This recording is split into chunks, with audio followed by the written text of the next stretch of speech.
Donc voilà, pour le cerveau, on va s'arrêter là. Ici, vous avez encore 4 vidéos que je vous conseille de regarder. Ça vous permettra aussi d'avoir des informations complémentaires et de bien comprendre cette partie-là.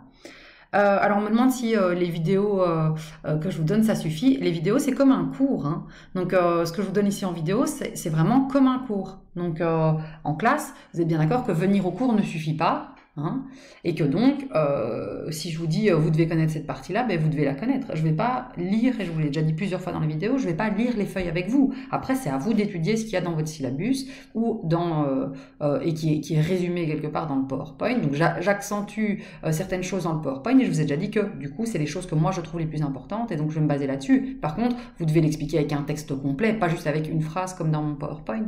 Donc, vous avez le syllabus et donc qui correspond à des notes. Moi, je vous ai dit en tout début que regarder ces vidéos, il fallait les faire en prenant note. Et comme ça, vous aviez vos notes de cours. Donc, c'est des cours de courte durée parce que normalement, en classe, on regarde ensemble ces vidéos et là, vous les regardez de manière autonome. Et que quand je vous dis vous devez lire la page 142 par exemple, eh bien je vous laisse la lire tout seul, on va pas la lire ensemble. Mais c'est ça. Mais par contre, mes 15 minutes d'explication quelque part ou mes 20 minutes d'explication que je vous donne en début de cours, avant qu'on lise ensemble ou qu'on regarde une vidéo ou qu'on pose des questions, c'est ce que vous avez maintenant. Ok? Donc ça n'est pas suffisant de regarder les vidéos, il faut évidemment étudier dans vos notes et dans le livre. Et donc ici, par contre, la 144, ça vous ne devez pas connaître, hein, l'aphasie, on va pas, voilà. La 145 non plus, et vous pouvez reprendre à partir de la 148. Ok, donc on continue le cours à partir de la 148. On a déjà vu en long et en large justement le système nerveux autonome. Ok, donc là maintenant, vous voyez dans le cerveau, on a vu tout ce qui était mouvement volontaire. Ok, ici on va être dans tout ce qui est mouvement involontaire. On a déjà vu en biologie qu'effectivement on allait avoir un neurone ici qui allait être pour le parasympathique proche des organes et donc loin de la colonne du rachis, quoi, de la colonne vertébrale, mais donc bien de la moelle épinière, alors que pour tout ce qui était orthosympathique, eh bien on se retrouvait très proche de la colonne vertébrale avec des ganglions, donc des relais nerveux qui ont lieu plutôt proche de la moelle épinière et plutôt loin de l'organe qu'il va contrôler. Ok ?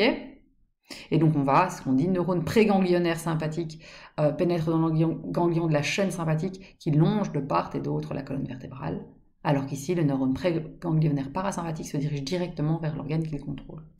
On voit aussi une grosse différence, on avait vu anatomique avec la zone d'où partaient ces nerfs rachidiens, hein, et on avait vu que effectivement ici dans l'involontaire on avait pour le parasympathique, ça partait du sacrum et ici du tronc cérébral, alors que ici, on est plutôt au niveau thoracique et les premières lombaires.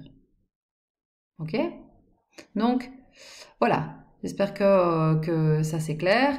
Alors, ici, vous vous souvenez que en réalité, la moelle épinière, donc le dessin porte un peu à confusion, la moelle épinière, elle n'allait pas jusque tout en bas. On a vu qu'elle s'arrêtait au deuxième lombaire, donc la moelle épinière, en réalité, elle va s'arrêter plus tôt. Ok? Donc, au niveau des vertèbres, ça ne correspond pas. Hein. Ok? Les vertèbres, on a vu qu'elles descendaient plus bas et que notre moelle épinière, elle s'arrête à la vertèbre L2, donc la deuxième lombaire. Ok? Mais c'est par contre ce qui va ici donner donc les zones sacrées, hein, de la moelle épinière, donc ça démarre bien de la moelle épinière, et bien c'est les zones qui vont justement se diriger vers le bas et aller innerver les parties inférieures. Alors, c'est ce qu'on a vu ici aussi, hein, vous vous souvenez. Et donc la même chose, on a vu qu'il y avait deux renflements, ça c'était pour la partie plutôt anatomique. Maintenant on va essayer de voir les effets, donc la partie physiologique de ces deux systèmes. Ok? Donc là on est à la page 148, ortho et parasympathique. Je vous conseille largement de lire ces pages-là. Alors la page 48, elle nous donne aussi l'information principale qui est, on va avoir effectivement ici un système moteur qui va aller donner des ordres à des muscles lisses, hein, puisqu'on a vu que c'était des muscles involontaires, c'est des muscles non squelettiques, sauf le cœur, qui est un muscle strié non squelettique. Et par contre, la chose importante, c'est que ça va aussi aller envoyer des informations au niveau des glandes.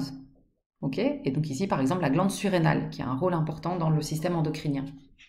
Ça marche? Donc, si vous prenez ici, on va à partir de la page 149, hein, on va commencer avec le système sympathique. Ok? Alors, le système sympathique, c'est ce qu'on va appeler le système orthosympathique, ok? Alors que, contrairement au parasympathique, qu'on verra après, hein, et qui est dans votre feuille, le parasympathique, il commence à la page 150, le parasympathique. Donc, premièrement, lisez toutes ces feuilles à partir de la page 149, et qu'est-ce qu'on va retenir principalement? C'est que, au niveau de l'orthosympathique, ok, il va y avoir des voies motrices et des voies sensitives, ok? Donc, quand on parle de l'ortho et du parasympathique, très souvent, effectivement, on parle des voies, des mouvements involontaires. En réalité, c'est un peu un abus de langage puisque c'est le système nerveux involontaire. Ok, système nerveux involontaire. Ici, moteur. Ok, mais la particularité de l'orthosympathique, c'est qu'il a une voie qui remonte sensitive, qui donne des informations sensitives. Le parasympathique n'en a pas. Donc, l'orthosympathique possède des neurones de retour qui donnent des informations sensorielles, alors que le parasympathique pas. Ce qui va nous intéresser le plus, ça va être quand même la partie motrice de ces éléments-là. Ok. Et donc, il a ses centres réflexes au niveau de la moelle épinière. Ça semble assez logique, ce qu'on a dit. Tout ce qui était réflexe, évidemment, c'était au niveau de la moelle épinière. Alors, on avait vu, par contre, qu'on avait d'autres centres de réflexes. Par exemple, le réflexe qui vont se trouver plutôt au niveau du tronc cérébral. Dans certains cas, on allait avoir des centres réflexes au niveau du tronc cérébral. Ici, eh bien, c'est bien au niveau de la moelle épinière. Le parasympathique, vous êtes d'accord avec moi qu'on a vu que certains centres réflexes, comme le noyau, la racine se trouve au niveau du tronc cérébral, eh bien, ça ne sera pas au niveau de la moelle épinière. Donc ici, comme tous les nerfs arrivent au niveau de la moelle épinière, on l'a vu dans la slide juste avant, ok, on est ici dans l'orthosympathique, tous arrivent ici, donc les centres réflexes, ça voudrait dire que ça passe par la moelle épinière et que ça revient. Ok. Au niveau des ganglions, donc on a des synapses. Le ganglion, c'est là où il va se passer le synapse, et on a vu plutôt la partie anatomique en expliquant qu'il se situait à proximité de la moelle épinière. Ok.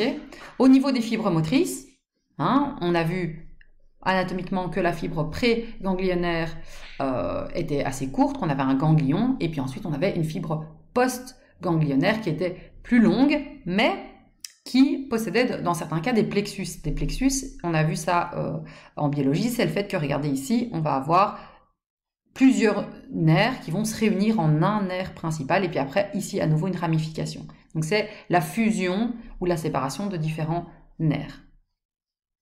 Alors, le post-ganglionnaire est amyélinisé, ça veut dire qu'il n'y a pas de myéline. Donc ça, c'est important. Donc, c'est un nerf qui est assez long, puisqu'il va jusqu'aux organes, et pourtant, il ne contient pas de gaine de myéline. Donc ici, le post-ganglionnaire, celui-ci, ici c'est les plexus, ça c'est le deuxième le ganglion principal, et donc ici c'est amyélinisé. Ok. Tout ça c'est amyélinisé. Tout ce qui est en pointillé, c'est des fibres post-ganglionnaires qui vont être amyélinisées. Ok. Donc on a un premier relais ici avec certains ganglions, et dans certains cas, ici on a un deuxième relais ganglionnaire. Et la post-ganglionnaire, c'est celle qui se situe après le dernier ganglion. Donc, ces plexus, ils sont parcourus par l'ortho et le parasympathique. Donc, c'est ça qui est important de voir. Là, on les voit de manière différente et dissociée, mais en réalité, certains plexus sont communs. Certaines ramifications, vont tout simplement à un moment se relier. Donc, c'est pas parce qu'on a plusieurs nerfs qui se rassemblent que c'est d'office soit le para, soit l'orthosympathique. Dans certains cas, ça peut être des fibres de l'ortho et du parasympathique. Au niveau de la voie sensitive, ok, elle est faite que d'un seul neurone qui ramène l'information, et donc par contre cette fois-ci on est dans un neurone myélinisé, donc avec une gaine de myéline. Ok, elle passe par les voies végétatives et cérébrospinales, ça je vous demande pas de retenir cette année. C'est par contre des neurones adrénergiques. Adrénergiques, ça veut dire que leur neurotransmetteur c'est l'adrénaline ou la noradrénaline. Ok, donc ça c'est important. L'orthosympathique, son neurotransmetteur c'est l'adrénaline et la noradrénaline. Ça, c'est ce que vous avez dans vos pages, donc de la page 49, avec les différentes voies motrices. Et on vous explique les différents plexus, donc je vous conseille largement de lire cette page-là. À la page 150, à nouveau, on vous donne plus d'informations. Ensuite, page 150, on continue avec le parasympathique. Ok. Et donc ici, on est bien crânien et pelvien. Si vous regardez, c'est bien au niveau ici du tronc cérébral et au niveau du sacrum. Ok. Ici, les centres des noyaux végétatifs. Ok. Donc les centres des noyaux végétatifs, on avait vu, c'est ce qui va se trouver au niveau du tronc cérébral. Hein, et plus précisément, ici on parle du mésencéphale et du bulbe, mais donc c'est donc bien les noyaux gris, vous vous souvenez, dont on a parlé déjà un peu plus tôt dans le cours. On a rarement des voies sensitives, donc cette fois-ci c'est que moteur. Ok.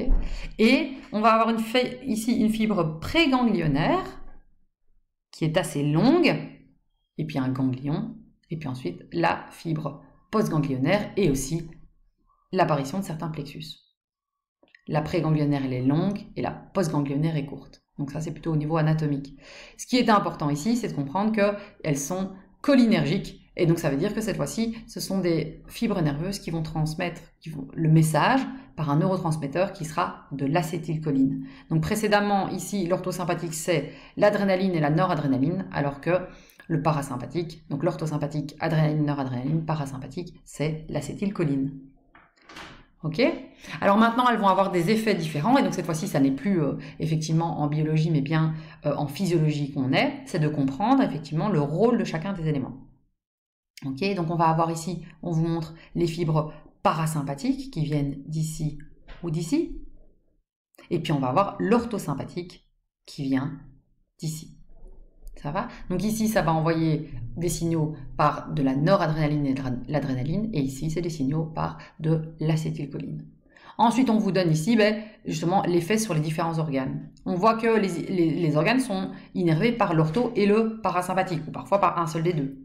Hein, dans certains cas, on va avoir par exemple un organe qui fonctionne très bien et qui est uniquement ralenti par l'un des deux, ou seulement accéléré par l'un des deux. Ici, par contre, on voit qu'on avait que le corps, par exemple, c'était quelque chose qui fonctionnait de manière autonome, hein, vous vous souvenez, avec les différents nœuds qui allaient donner un battement. On avait ces cellules qui étaient capables de se dépolariser et de donner un signal nerveux de contraction au niveau cardiaque, et que ça fonctionnait tout seul. Hein, vous vous souvenez? Eh bien, ici, on a vu qu'on allait en plus avoir un accélérateur du cœur ou un ralentissement du cœur. En réalité, le cœur, il bat toujours un petit peu trop vite, autour des 100 battements par minute, et il est constamment ralenti par le parasympathique pour le maintenir à un rythme cardiaque autour des 60 battements par minute. Okay? Et donc, par contre, dans certains cas, il va y avoir besoin de l'accélération du cœur, et donc on dépasse les 100, on va arriver à 130 par exemple quand on fait un sprint, et bien à ce moment-là, c'est l'orthosympathique qui va envoyer de la noradrénaline pour qu'il y ait une accélération du rythme cardiaque. Ok? Ici, à nouveau, on va avoir par exemple au niveau de l'estomac le parasympathique qui va donner l'augmentation de la sécrétion. Donc on a vu, c'est un peu tout ce qui est sieste, hein, tout ce qui est repos, digestion. Ok? Augmentation de la motilité, donc du mouvement du tube digestif, vidangeage du côlon. Ok, et vidangeage de la vessie. Ok. Ici, l'orthosympathique, il va retarder la vidange. Je vous ai dit, si vous devez courir pour sauver votre vie, c'est pas le moment d'aller faire pipi. Et donc voilà, donc ici, il retarde la volonté de faire la vidange. Retenue du côlon, diminution de la digestion, puisque c'est pas le moment de digérer. Diminution des sécrétions de l'estomac. Ok, accélération du rythme cardiaque, ici. Et ici, sécrétion d'adrénaline par la glande surrénale. Donc l'orthosympathique va ordonner à la glande surrénale de synthétiser de l'adrénaline, et d'ailleurs c'est ce qu'on voit ici, hein, la glande surrénale qui est bien uniquement innervée par l'orthosympathique. Alors, ensuite, même chose, on va avoir dilatation des bronches vu qu'on veut partir en courant, hein, et alors qu'ici contraction, sécrétion au niveau de la salive, ici on prépare la digestion, ici pas, et on va avoir évidemment dilatation de la pupille, hein, donc mydriase, ou contraction de la pupille, myopsis. Ok ? Ça, ce sont les choses importantes. Alors, à partir de la page 51, je vous demande de ne pas spécialement connaître jusqu'à la page 53.